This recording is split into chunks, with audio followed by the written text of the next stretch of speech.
Salve família vascaína, sejam bem-vindos a mais um giro de notícias do nosso Vascão.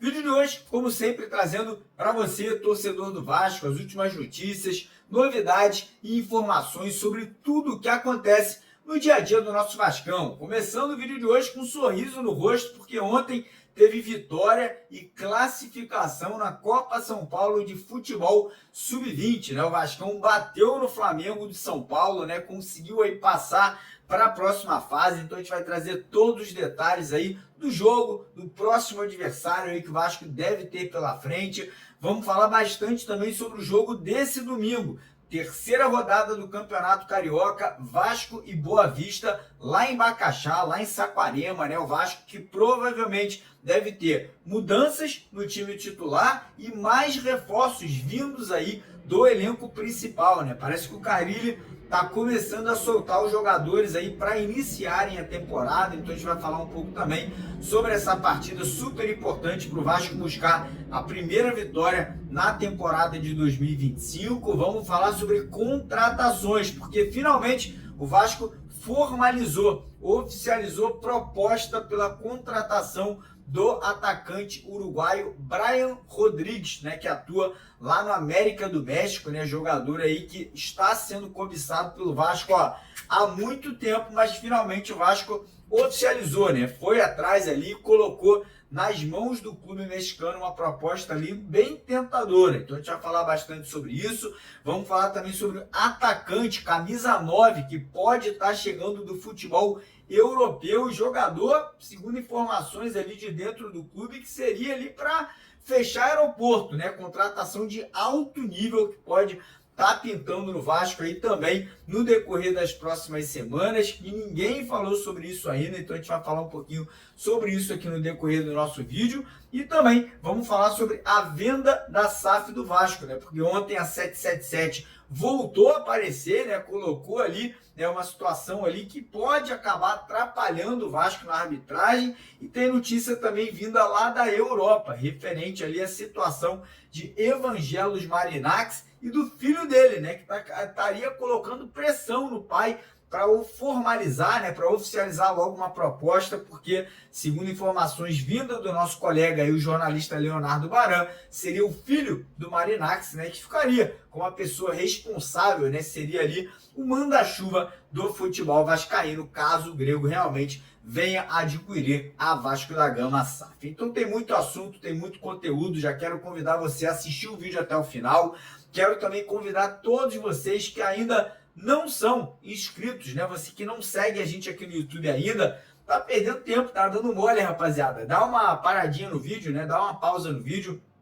Corre lá embaixo, né? Tem um botão escrito inscreva-se. Clica nele, vem fazer parte aqui da nossa família. E quem puder também deixar aquela colaboração, deixar aquele joinha, né? Deixar aquele like. A gente fica muito agradecido com a moral e com a ajuda de todos vocês. Combinado? Fechado? Então bora dar início ao vídeo de hoje falando aí sobre a Copa São Paulo de Futebol Sub-20, né? Porque ontem o Vasco voltou a campo pelas oitavas de final da Copinha, né? Enfrentamos o Flamengo de São Paulo, não é o Flamengo do Rio, né? Lembrando que o Flamengo do Rio já foi eliminado ali, já na segunda fase da competição, e a equipe do Vasco aí saiu atrás do placar, conseguiu se recuperar e acabou levando a classificação num jogo eletrizante, tá? Uma partida ali que realmente foi para cardíaco, né? O Vasco conseguiu essa classificação com uma vitória por 5-3. Como eu falei, o Vasco saiu atrás do placar, depois virou o jogo, chegou a fazer 3-1, deixou a equipe do Flamengo de São Paulo empatar o jogo. Aí os torcedores do Vasco falaram, agora entregou o jogo, né? A moral, a confiança vai lá embaixo, mas não. Molecada se recuperou de novo, meteu mais 2 gols ali, e a gente conseguiu sair com esse resultado de 5-3. Os gols do Vasco foram marcados por Lucas Zuccarello, que é o camisa 10, e para mim o craque do Vasco na competição até agora. Segundo gol foi marcado pelo Maxwell Alegria, a gente já viu jogando no profissional, fez uma boa partida ontem, né, calando a boca de muita gente. O terceiro gol do Vasco, de novo, Gol ali do Lucas Zucarello. Depois o Vasco fez os gols ali com o André, atacante, e o Juninho, que também entrou no segundo tempo, né? E fechou o caixão ali aos 47 do segundo tempo. Então o Vasco está classificado, o Vasco está aí nas quartas de final. E já sabemos aí qual, né, pode ser o nosso adversário, né? O time que o Vasco vai enfrentar ou vai ser o Ituano ou o Corinthians, né? Os dois aí estão aí brigando por essa vaga aí para enfrentar o Vasco nas quartas de final da competição, independente de quem vier, com certeza vai ser um bom jogo, né? Os times do interior de São Paulo são muito fortes e o Corinthians é o maior vencedor da Copa São Paulo, então com certeza tem também um elenco ali recheado de bons jogadores, mas a equipe do Vasco agora tá com a moral e tá a confiança lá em cima. E tem mais um detalhe, tá? Provavelmente muitos jogadores que estão jogando o Campeonato Carioca agora, né, nesse início de competição, vão reforçar a equipe ali do Sub-20, né? Tem o JP que pode jogar, tem o GB que pode jogar, tem o Bruno Lopes que pode jogar, tem o Luiz Gustavo, zagueiro, que pode jogar. Então, muitos desses meninos podem ser realocados para essa reta final de Copa São Paulo, para o Vasco buscar esse título que a gente não conquista, ó, há muito tempo, se eu não me engano, desde 1990, eu acho, né? Com o nosso atacante na época era o Valdir Bigode. Então realmente vai ser muito bacana o Vascão aí buscando o título dessa copinha aí com essa molecada. Mas falar agora sobre elenco profissional, porque o Vasco volta a campo no domingo, em busca da primeira vitória na temporada, né? O Vasco precisa conquistar esses 3 pontos para não ficar ali preso na parte de baixo da tabela, né? O Vasco agora tem 2 pontos somados, está na 8ª colocação, somente à frente ali do Flamengo, do Fluminense e de alguns clubes menores que só pontuaram ali um pontinho até o momento. Então é necessário o Vasco buscar essa vitória. Vai ser um jogo fora de casa contra o Boa Vista lá em Saquarema, né? Lá em Bacaxá. E, cara, a tendência é que a gente tenha mudanças na equipe, cara. A situação interna ali, relacionada principalmente ao Deluca e ao Zé Gabriel, cara, tá insuportável, cara. O clima realmente ficou muito ruim depois da atuação ali horrenda, horrorosa dos dois no último jogo ali no primeiro tempo. Parecia até que os dois estavam jogando até de má vontade, né? Brincadeira, a quantidade de erros cometidos, principalmente pelo Zé Gabriel ali, foi uma coisa de maluco, né? O Serginho até que não foi tão mal assim, muito pelo contrário. Acho que o Serginho dos 3 é o que está melhor aproveitando essas oportunidades aí para buscar espaço em outro clube. Então, parabéns para o Serginho que está se dedicando, está correndo, está tentando pelo menos alguma coisa, né? Mas a tendência é que o Zé Gabriel e o Deluca saiam da equipe. E aí a questão é o seguinte, né? O Jair e o Paulinho, que jogaram no último jogo, poderiam ser utilizados, né? Poderiam começar como titular. Porém, tem um detalhe, tá? A preocupação com a situação do campo lá em Bacaxá é muito grande, né? É um campo com muitos buracos, é um campo que não é, né, um campo ali da mesma qualidade de São Januário, do Maracanã. Então isso preocupa, né? O Jair e o Paulinho voltando de lesão no joelho. E pode ser que o Vasco traga jogadores do elenco principal. O Hugo Moura, o Matheus Carvalho, Juan Esforza, né? Jogadores que são ali dessa posição, podem estar sendo ali trazidos, né, para reforçar para essa partida aí do próximo domingo contra o Boa Vista. A tendência é que o restante do time seja muito parecido, né, com o Fusato sendo mantido no gol, fez uma boa partida ali, né, tirando aquela bola que ele saiu ali com os pés, não entendi muito bem, tirando isso foi muito bem no jogo.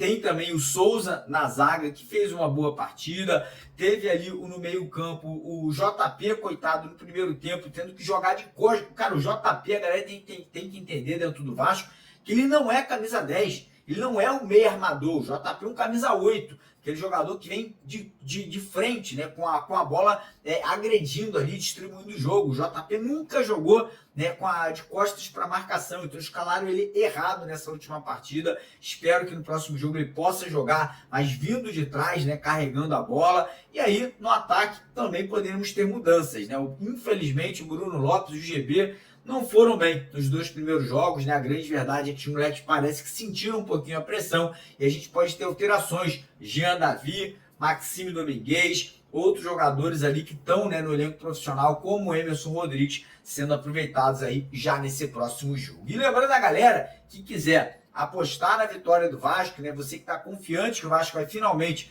fazer ali os 3 pontos nesse jogo de domingo, que a nossa parceira do canal, a Estrela Bet, dá para você R$ 20 de graça para você fazer a sua primeira aposta. E além disso, você ainda vai ganhar o dobro do valor que você depositar. Então, se você depositar 20, você vai ganhar 40. Depositou 100, vai ganhar 200. Depositou 1.000, ganha 2.000.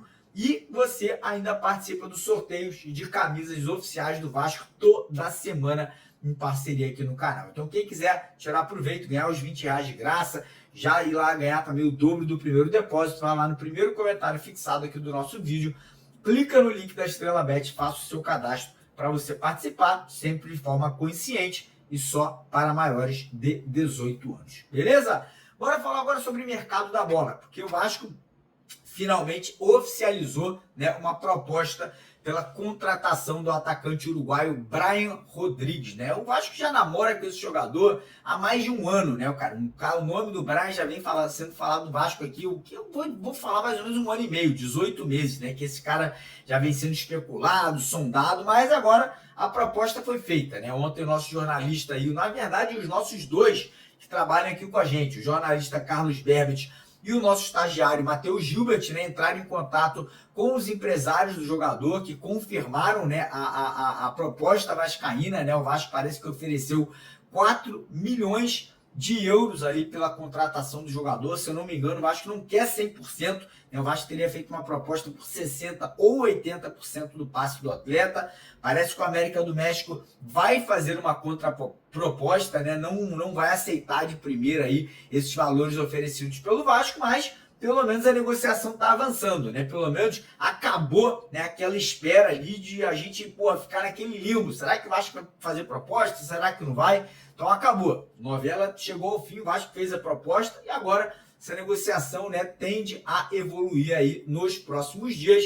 Lembrando que o Brian Rodrigues ele vem treinando em separado lá no América do México, né? Parece que questões ali de problemas pessoais ali fizeram com que o América do México colocasse ele de lado, não vem treinando com o grupo principal, não vem aí sendo utilizado nesse começo de temporada, né? E parece que o próprio jogador quer respirar novos ares, né? Parece que o próprio atleta está muito contente, muito feliz com a possibilidade de vir a jogar no Brasil e vestir a camisa do Vasco aí por vários motivos, né? Primeiro, pelo Brasil hoje ser uma vitrine. Segundo, por questão de convocação para a seleção. Ele quer jogar a Copa do Mundo ano que vem. Então, o jogador aí muito motivado com a possibilidade de vestir a camisa do Vasco da Gama. E aí tem uma notícia importante, tá? Notícia que a gente apurou nas últimas 48 horas. Eu estava segurando aqui, mas tem que falar, cara. O Vasco está negociando, está conversando com um jogador de primeira linha. Jogador, segundo a informação que veio até a gente, que seria para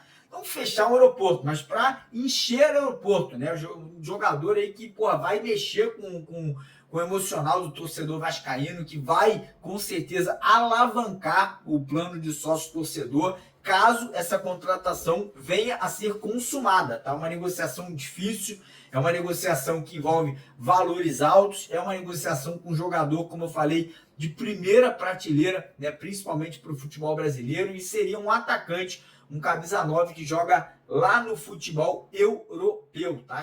Estaria chegando lá da Europa. Então a gente não tem ainda o nome do atleta, não sabemos se o jogador é brasileiro ou se é um jogador estrangeiro. O fato é uma negociação difícil que está aí acontecendo nesse momento, mas dentro do Vasco o pessoal está tratando aí com muita seriedade para dar de presente ao torcedor vascaíno, né, um grande nome para esse início de temporada de 2025. Assim que a gente apurar, assim que a gente tiver mais novidades, a gente traz para vocês aqui no decorrer dos próximos vídeos. E aí, vamos entrar agora no assunto SAF, né, no assunto aí venda da Vasco da Gama SAF. Por quê?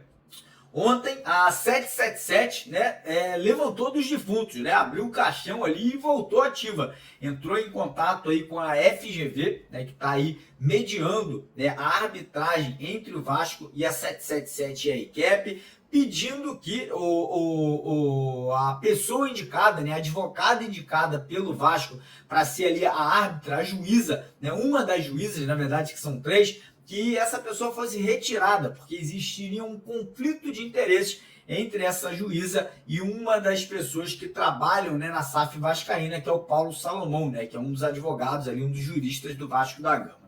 isso ainda vai ser discutido, né? Ainda vai ser levado ali para um julgamento. Primeiro momento aí o Vasco está confiante que a juíza será mantida. E aí, por outro lado, cara, a situação também que vem da Europa é a seguinte: o Leonardo Baran, jornalista que trabalha com a gente aqui, né, que todo dia faz lives aqui com a gente na hora do almoço, trouxe uma informação muito importante, que o filho do Marinakis, né, que eu agora não me lembro o nome dele, mas que o filho dele, que ajuda ele, né, a tocar os clubes, administrar, né, fazer toda a gestão, estaria colocando uma pressão muito grande no pai para avançar nas negociações e formalizar, né, e oficializar uma proposta pela compra da SAF vascaína. E a informação, para ser complementada, né, vinda também do Leonardo Baran, é que o filho do Marinakis seria a pessoa que ficaria como responsável por tocar o futebol vascaíno, né? Ele seria ali realocado para o Brasil, para o Rio de Janeiro, estaria morando no Rio de Janeiro